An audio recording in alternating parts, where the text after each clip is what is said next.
మంచిర్యాల జిల్లా Chennur press club లో BRS party నాయకులు విలేకరుల సమావేశం నిర్వహించారు. ఈ సందర్భంగా వారు మాట్లాడుతూ రాష్ట్ర ప్రభుత్వంపై ముఖ్యంగా మంత్రి వివేక్ పై తీవ్ర విమర్శలు గుప్పించారు. మాజీ ఎమ్మెల్యే బల్క సుమన్ పై అక్రమ కేసులు నమోదు చేసి రాజకీయ వేధింపులకు పాల్పడుతున్నారని ఆరోపించారు. వ్యక్తిగత రాజకీయ కక్ష సాధింపుల కోసమే ఈ చర్యలు చేపడుతున్నారని, ఇలాంటి చర్యల ద్వారా శునకానందం పొందుతున్న మంత్రి వివేక్ కు ప్రజా కోర్టులో తగిన శిక్ష తప్పదని హెచ్చరించారు.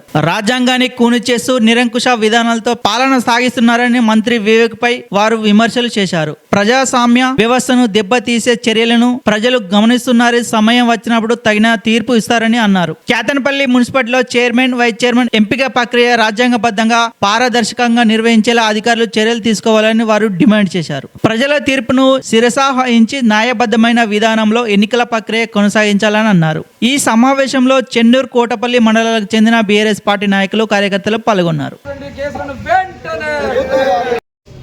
మంచిర్యాల జిల్లా చెన్నూరు మున్సిపాలిటీ మరి నిన్న అధికార పార్టీ నాయకులు, మా ప్రియతమ నాయకులు బాల్క సుమన్ గారిపై అనుచిత వ్యాఖ్యలు చేసినందుకు నిరసనగా మరి ఈరోజు ప్రెస్ మీట్ పెట్టడం జరిగినది.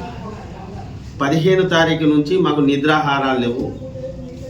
వారు కౌన్సిలర్లను అక్కడి నుండి వారు స్టార్ట్ చేస్తే కౌన్సిలర్ల లోని అనే వరకు, రాళ్ళు రువ్వుకునే వరకు ఇదే తతంగం జరుగుతూ ఉంది. దీనికి ముఖ్య దర్శకుడు ఎవరయ్యా అంటే ఒక డేరాబాబా కోటపల్లి ఉంటాడు. ఆ డేరాబాబా రేవంత్ రెడ్డి గారు పెట్టింది, మాకు అది సంబంధం లేదు, కానీ అతని దర్శకత్వం లోపల ఇదంతా నడుస్తుందట. డేరాబాబా గారు మీకు ఇవాళ చట్టసభల్లోకి పోవడానికి, మీరు చట్టసభలో అడుగు పెట్టడానికి మా సుమనన్న కాళ్ళు మొక్కుతేనే మీకు ఆ పదవి వచ్చిందని సందర్భంగా మీకు సిగ్గు, శరం, మానం, మర్యాద ఉన్నా మీరు టీఆర్ఎస్ పార్టీని ఇడిచిపెట్టి కాంగ్రెస్ పార్టీలోకి పోయిన వెంటనే నీకు ఎక్కలేని పాపం కలిగిందని సందర్భంగా నేను తెలియజేస్తాను. మీకు అప్పుడున్న ఆస్తిపాస్తులు ఎన్ని, మీరు ఎవరి దగ్గర పాలు గుట్కాలు విద్ర తీసుకున్నారు, ఎంతమంది కార్ డ్రైవర్లు మీ ఇంటి చుట్టూ తిరిగిండ్రు, ఇవన్నీ బట్టలు ఇస్తాం బిడ్డ ఎక్కువ చేసి అంటే అక్కడ అనుకుంటావా?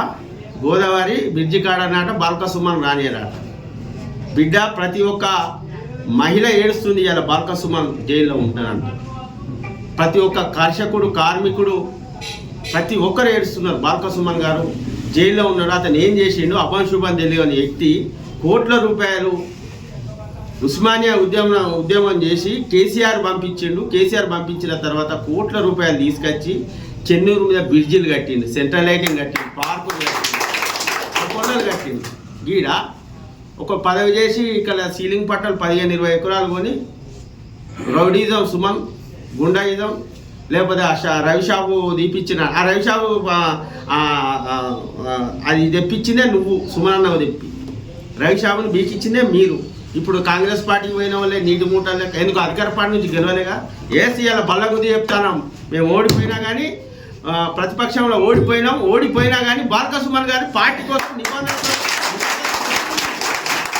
అంతేగాని చిల్లర మళ్ళా రాజకీయాలు, మళ్ళా మీ మినిస్టర్ గారు ఏదో పదవి ఇవ్వాలని సుమన్ గారిని ఎక్కువ తిట్టుడు. బిడ్డ మీరు తిడతాను కానీ తిడితే ప్రజలలో పర్సన్ అవుతానని సందర్భంగా నేను తెలియజేస్తాను. ఒకటి చిల్లరగాడు ఉన్నాడు, వాడు చైర్మన్ వచ్చేదాన్ని వాడు నోటి దూలతోటి వాడు నాశనం చేసుకున్నాడు. వాడు పిచ్చి లేచినట్టు వాడు ఓడొస్తాడు. ఈరోజు నీకు ఎందుకే, నీది నువ్వు చేసుకో. ముఖ్యంగా Chennur municipal vice chairman vice chairman గారికి ఒక్కటే హెచ్చరికలు జారీ చేస్తూ ఉన్నాం. మీరు శుభాకాంక్షలు తెలపాలని మేము అనుకున్నాం బీఆర్ఎస్ పార్టీ నుంచి, కానీ మీరు నిన్న పెట్టిన ప్రెస్ మీట్కు 5 ఏళ్ళు మీకు మాకే ఉంటుంది, చూసుకో సిద్ధమని. మాకు లక్కీ కోటలు వచ్చింది, మేము ఎట్లా పడితే అట్లా చేస్తాం, ఏది పడితే అది మాట్లాడతాం. ఇంకా నాలుగు తీయండి, మురుగు పడతానే దోమలు విచ్చలవిడిగా ఉన్నాయి, గవి లేవు. ఇంకా బాల్క సుమన్ రౌడీజం చేసిండట. బాల్క సుమన్ అవునా, అతను 6 నిమిషాలు కష్టపడి పంట పండించుకున్నాడు రైతు. ఆ పంట నచ్చి ఇంకోటి దొరగాడో ఇంకో ఎవడో తీసుకొని పోతే అడుగుకుంటాడు రైతు, గడ్డపాలు అందుకొని కొడుతాడు. అందుకనే ఇతను 14 మందిని గెలిపించుకున్నాడు. ఇతని మీదికి రాళ్లతోటి, బండలతోటి ఇతను మీదికి వస్తేనే అతను తిరిగి దాడి చేసిండు. అంతేగాని మాకు మీరే పోలీసు వాళ్ళు ఉంటారు, 1000 మంది కార్యకర్తలు మీరే ఉంటారు, కొత్తగా గెలిచిన కౌన్సిలర్ల కానించి మీరే ఉంటారు, మీరే దాడి చేస్తారు. ఉత్తగా అనవసరంగా బాల్క సుమన్ గారిని జైల్లో పెడతారు. జైల్లో పెడితే ఏమైంది? మాకేం కాలే, ప్రజాదరణ పొందింది. బాల్క సుమన్ గారు బాల్క సుమన్ గారు లక్షల భూములు కబ్జా చేసి పోలే, బాల్క సుమన్ గారు స్కాములు చేసి పోలే, ఇసుక దంద చేసి పోలే, రియల్ ఎస్టేట్ మాఫియా చేసి పోలే. బాల్క సుమన్ గారు ప్రజలు ఇచ్చిన తీర్పును ప్రజలకు ఇవ్వాలి, చైర్మన్ వైస్ చైర్మన్ అని కొట్లాడితే జైలు పోయిండు. అంతేగాని మాకు ఏం లేకున్నా మేము 7 గెలిచినాం, మా అయ్యేది మా కొడుకుది, మాకు 9 అవుతానాయి, ఇంకా మేము ఇద్దరిని కొంటాం. ఆడవారిని లోపల ఇష్టం వచ్చినట్టు పైశాచి కానాలు మొంటారు, చౌట సన్నాసుంటారు. మంత్రి వివేక్ గారికి వారి కొడుకు ఎంసీ గారికి ఇప్పుడే సూటిగా ప్రశ్నిస్తున్నాం. మా సుమనన్న కాలు మొక్కి మీకు అదే చైర్మన్ వైస్ చైర్మన్ మీ అయ్యకు నీకు ఇస్తాం, తీసుకొని అని సందర్భంగా మేము తెలియదు. మాకు అంతేగాని బీఆర్ఎస్ పార్టీ అంటే పదవులను తృణప్రాయంగా పెట్టి పైకొచ్చిన పార్టీ, ఇది తెలంగాణ సాధించుకున్న పార్టీ. ఇంకా పదవులతో గెలవతో ప్రజల మనసులలో బాల్క సుమన్ ఉన్నాడు. ఒకసారి బండి ఆ కేతనపల్లి మున్సిపాలిటీకి పోదాం, చెప్పులతో కొడతారు ప్రజలు మిమ్మల్ని. ఎందుకు ఈ చిల్లర రాజకీయాలు, చిల్లర వ్యవహారాలు? కేతనపల్లిలో జరిగితే మీకెందుకు చైర్మన్ వైస్ చైర్మన్కి? ఇక్కడ మీకేం పని? ఇక్కడ మీరు ఎన్నుకున్నారు, మీరే కాదు గెలవలేదా? మరి మీకో న్యాయం, అక్కడనో న్యాయమా? ఇక్కడ ఒక రాజ్యాంగం, అక్కడ ఒక రాజ్యాంగం లేదు కదా. ఇలా మీరు వైస్ చైర్మన్ కాగానే పెద్ద పెద్ద మాటలు మాట్లాడతాను బిడ్డ, ఖబర్దార్, ఒళ్ళు దగ్గర పెట్టుకొని మాట్లాడుంది. ఇంకో ఆ డేరాబాబా సజెషన్ అనట. డేరాబాబా గారు ఏం చేసిండు బోడ జనార్దన్ ముంచి నాశనం చేసిండు. ఆ నుంచి ఎక్కడికి వచ్చిండు, ఆ నల్లాల వదలను ముంచి నాశనం చేసిండు. సుమనన్నను ముంచి నాశనం చేసిండు. ఇప్పుడు వివేక్ పక్కన వచ్చి ఉన్నాడు.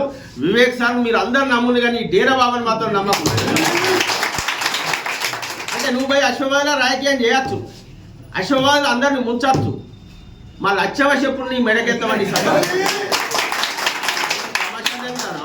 మా అంటే నా మీద కేసు అవుతుంది. అంత వింకైతే నా ఎంటిక కూడా బిక్కోలే అని సందర్భంగా నేను పుట్టింది రేవెల్లి మన కడుపులైనా కానీ సుమనన్న కోసం జావనంటే దత్తం, కానీ ఈ బెదిరించుడు భయపడి మా చరిత్ర లేదు, మా రక్తంలో లేదని సందర్భంగా నేను తెలియజేస్తూ ఉన్నాను.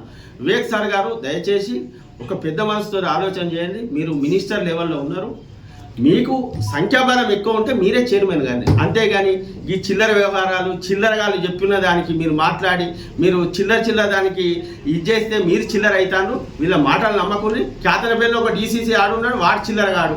ఇక్కడ వీడో డేరాబాబు గాడు ఉన్నాడు, వీడి చిల్లరగాడు. ఈ చిల్లర మాటలు పట్టుకొని మీరు అనవసరంగా మీరు ప్రజలలో చురుకనవుతున్నారు తప్ప ఇంకేం లేదని ఈ సందర్భంగా తెలియజేసుకుంటూ ఈ అవకాశం ఇచ్చిన పెద్దలందరూ ధన్యవాదాలు తెలియజేసుకుంటూ బాల్క సుమన్ గారి నాయకత్వం, కేసీఆర్ గారి నాయకత్వం, జై తెలంగాణ.